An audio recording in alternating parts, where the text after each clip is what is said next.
Rivière signe avec Je suis un soldat un premier long métrage plein de promesses, dont celle d'avoir trouvé un auteur qui n'est plus seul pour cacher le chagrin d'être séparé. S'il n'a pas fait d'école de cinéma, son apprentissage du regard, il le réalise depuis 20 ans par l'assistanat à la mise en scène et les 6 courts-métrages qu'il tourne. Un désir de cinéma qu'il peut aujourd'hui partager avec nous.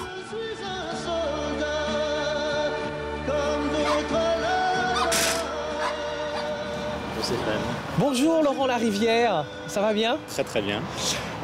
Nous sommes là pour parler de votre premier film, Je suis un soldat, et je me suis dit qu'on pouvait se replonger dans l'une des toiles de fond de ce récit, qui est l'univers canin. Absolument. Pour parler de la réalisation et de la mise en scène de votre film, quoi de mieux que de vous mettre, vous aussi, à l'épreuve? Je vais vous demander de mettre en scène notre entretien. En fait, ce qui est compliqué, c'est qu'on part toujours du sens. Donc là, ce qui est particulier, c'est que je ne sais pas ce que notre rendez-vous va produire en termes de sens ou en termes d'émotion. Donc c'est un peu le travail à l'envers. On pourrait ne pas être statique et se balader. Et avoir donc les 2 caméras, peut-être une caméra qui fait un plan un peu large de nous dans l'espace, qui peut se mettre par là-bas pour nous avoir dans l'espace là, et puis nous on se baladerait, et une deuxième caméra qui viendrait chercher tantôt votre visage, tantôt le mien. Donc ça serait celle-ci, c'est ce qu'on appelle une longue focale. Ouais, très bien, très très bien. D'accord. Parfait. On fait ça alors? On fait ça. Je mets au pied. Eh bien. Arrose, voilà. Frotte, frotte, frotte, là, oh. Moi, ce que je cherche, c'est quelqu'un de valable, tu vois, qui puisse reprendre l'affaire. J'ai acheté ces chiens et il y a un problème. C'est de l'eczéma, je pense. C'est vétérinaire? Le vaccin sont en règle, on n'a rien à se reprocher. Ils sont arrivés hier. Tchéquie? Slovénie. J'en prends 15 kilos. Votre film, c'est l'histoire d'une femme qui ne trouve pas sa place réelle dans le monde, qui ne trouve pas sa place réelle dans la famille. Et cette femme, comme cette famille, elles sont en situation d'échec social. Et la question que vous posez, qui moi m'intéresse, c'est jusqu'à où on peut aller pour trouver sa place. Est-ce que la place, c'est une question de mise en scène?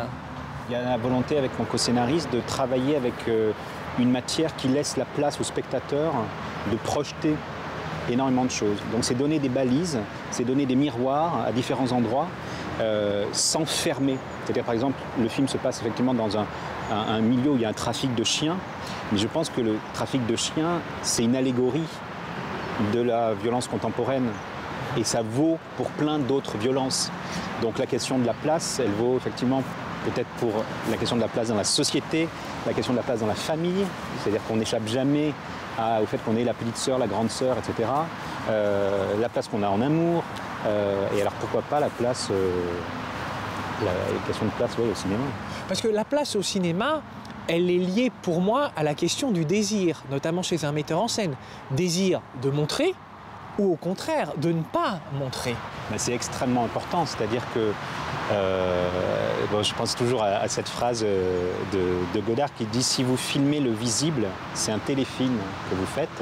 Le cinéma, c'est filmer l'invisible. » Et donc, un des éléments de mon travail, c'est de filmer l'invisible, c'est-à-dire de trouver des éléments visuels, narratifs, des contrastes entre des scènes qui vont produire dans la tête du spectateur du sens, des émotions, qui ne sont pas forcément dans l'une ou l'autre des scènes, mais la jonction de ces plans ou de ces scènes va produire de l'invisible. Donc ça, c'est des questions de cinéma. On va passer au cas concret, Laurent Larivière. Ah oui. Ça commence sur ça, un plan large. Et on voit qu'il y a un équilibre entre un tiers de sol, un tiers d'horizon et un tiers de ciel. Est-ce que cet équilibre du cadre représente l'équilibre du personnage de votre héroïne? Il se trouve que c'est un moment où elle a trouvé un début de place dans la société puisque son oncle lui donne du travail. Donc tout d'un coup, il y a quelque chose qui est réparé à son endroit. Donc c'est effectivement un cadre qui dit quelque chose d'assez stable avec une ouverture. Et moi, en tant que metteur en scène, je sais que ce que je montre aussi dans ce cadre, c'est qu'elle est prise dans une arène. Et on va voir que ce décor-là, avec du ciel, va tout d'un coup devenir de plus en plus serré jusqu'à une scène où elle sera complètement comme en prison entre ces cadres, entre ces cages, et il n'y aura plus de ciel. Bonjour madame. Bonjour. Qu'est-ce qui motive votre caméra à bouger à ce moment-là? Il y a un problème. Le fait d'être avec les personnages et de me permettre aussi de basculer assez facilement d'un point de vue à l'autre. Et si au début de la scène, elle est avec le personnage féminin qui ramène le chien, où elle essaie de comprendre ce qui se passe, qu'elle est de son côté et qu'en face, il y a Henri, tout seul dans le cadre, la scène va basculer et tout d'un coup, Henri va l'appeler de son côté. Tu m'aides? Et la disposition va changer. On va retrouver Louise et Henri, Jean-Luc Anglade dans le cadre, et la femme qui va rester toute seule, isolée dans ce cadre qui devient un petit peu plus large. Pour moi, Je suis un soldat est un film noir, âpre, qui se passe en pleine lumière. Et comment vous avez utilisé la lumière et les couleurs pour mettre en scène la violence dans laquelle baignent vos personnages? Alors, il y avait plusieurs choses. Il y avait une volonté de ne pas être misérabiliste. C'est-à-dire que c'est dur, la vie est difficile pour cette famille, mais on ne voulait pas d'une image cliché du Nord, plombée, etc. Qu'est-ce que t'as foutu? Je suis désolé. Non mais j'en ai rien à foutre que tu sois désolé, ça fait une demi-heure que je t'attends. C'est quoi ton lieu de rendez-vous de merde là? C'est hyper loin, c'est pourri. Oh, je te parle. C'est Roberto. Eh ben qu'est-ce qu'il a, Roberto? Rien, il voulait pas partir. Quel âge? 14, 15 semaines. Ok, je les prends. Si on avait même pu tourner au printemps, ça aurait été bien parce qu'on cherchait cette luminosité-là. Du coup, on a tourné en octobre-novembre, et donc avec le chef-op, on a fait un travail où on s'est dit, voilà, il traverse des choses dures, donc c'est le décor. Donc on a traité les fonds et les décors dans une teinte de bleu, donc très très froid. Et il a rajouté sur les peaux, sur les acteurs, de la chaleur, presque du orange.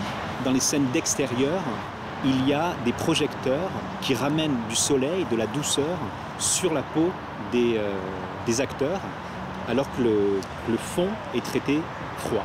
La dernière question, elle va aller vers un peu plus d'intimité. Laurent Larivière, est-ce qu'on continue de marcher? Est-ce qu'on change quelque chose? Ben, on va s'asseoir là, Alors on va s'asseoir là. et on va se mettre chacun d'un côté, Très bien. Alors comme ça? comme ça. Voilà.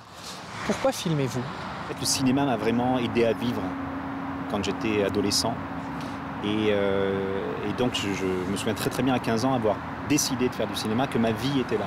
Et je pense qu'avec toutes ces années d'apprentissage, je me rends compte que si je fais du cinéma, c'est dans l'espoir qu'aujourd'hui je puisse rendre ce que le cinéma m'a donné, et que je puisse transmettre ce regard sur le monde, et que mes films puissent apporter la même chose peut-être à quelqu'un qui recevra cette chose extrêmement précieuse. Donc je dirais la transmission.